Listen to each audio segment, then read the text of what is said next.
क्या आपको पता है आपके शरीर का एक हिस्सा ऐसा है जिसे अगर 60 से 70% तक काट भी दिया जाए तब भी इंसान जिंदा रह सकता है। और सिर्फ जिंदा ही नहीं, वो हिस्सा खुद को वापस बनाना भी शुरू कर देता है। रोज हमारा शरीर डैमेज झेलता है, लेकिन सच ये है कि ज्यादातर ऑर्गन्स खुद को पूरी तरह रिपेयर नहीं कर पाते। दिल के सेल्स मुश्किल से लौटते हैं, दिमाग तो लगभग कभी नहीं, लेकिन ये हिस्सा अलग है। चोट लगते ही इसके अंदर केमिकल अलार्म्स बज जाते हैं, सेल्स नॉर्मल स्पीड से कई गुना तेज डिवाइड करने लगते हैं और हफ्तों के अंदर इसका साइज और काम करने की ताकत लगभग वापस आ जाती है। यही वजह है कि डॉक्टर इसका एक हिस्सा निकालकर किसी दूसरे इंसान में लगा सकते हैं। मतलब ये अंदर से खराब होता रहता है और आपको जरा सा भी दर्द महसूस नहीं होता, लेकिन यही ऑर्गन आपके खून को साफ रखता है और डाइजेशन तक को कंट्रोल करता है। ये ऑर्गन आपका लिवर है और इसलिए जब लिवर फेल करता है तब तक अक्सर बहुत देर हो चुकी होती है, क्योंकि ये अंग कभी शिकायत ही नहीं करता।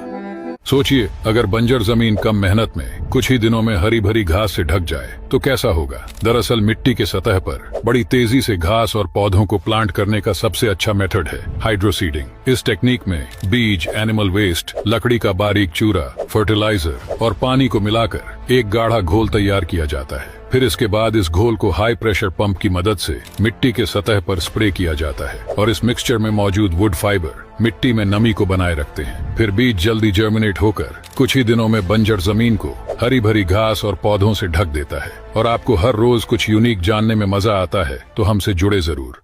भूल कर भी कभी किसी वुल्फ स्पाइडर पर इंसेक्टिसाइड यानी कीटनाशक स्प्रे करने की गलती मत करिएगा, क्योंकि जैसे ही आप उसके ऊपर इंसेक्टिसाइड स्प्रे करेंगे तो वैसे ही उसमें मौजूद केमिकल्स धीरे धीरे उसके एक्सोस्केलेटन को तोड़ देगा, जिसके बाद उसका शरीर एग्जॉस्ट होने के कुछ ही समय पहले बुरी तरह से कांपने लगेगा और अचानक उसका एब्डोमेन फटकर पीठ से सैकड़ों छोटी छोटी मकड़ियां हर दिशा में फैल जाएंगी। इसीलिए एक पल के लिए आपको लगेगा कि मकड़ी का तो ऊपर का टिकट कट चुका है, लेकिन अगले ही पल फर्श पर सैकड़ों चलती हुई मकड़ियां दिखाई देने लगेगी। और सबसे चौंकाने वाली बात यह है कि ये मकड़ियां इतने छोटे होते हैं कि पहले किए गए स्प्रे का इन पर ज्यादा कुछ असर ही नहीं होता। यानी एक मकड़ी को मारने के बजाय आप अनजाने में अपने ही घर में सैकड़ों मकड़ियों को खुला छोड़ देंगे।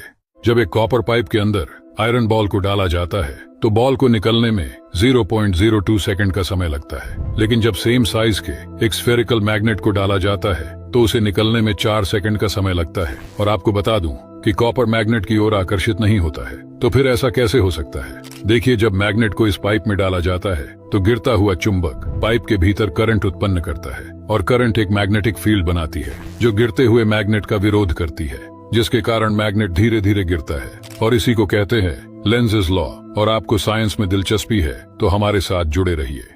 इस पक्षी को पहली बार देखने पर आपको ऐसा लगेगा कि ये इसका दूसरा मुंह है, लेकिन असलियत में इसने अपने बच्चे को फरों में छुपा रखा है। दरअसल इस बर्ड का नाम है पोटू, जो कि छुपने में इतना ज्यादा माहिर होते हैं कि इन्हें सूखी लकड़ी या फिर पेड़ों के बीच में ढूंढ पाना काफी मुश्किल है। साथ ही ये इस तरह की आवाज भी निकालते हैं।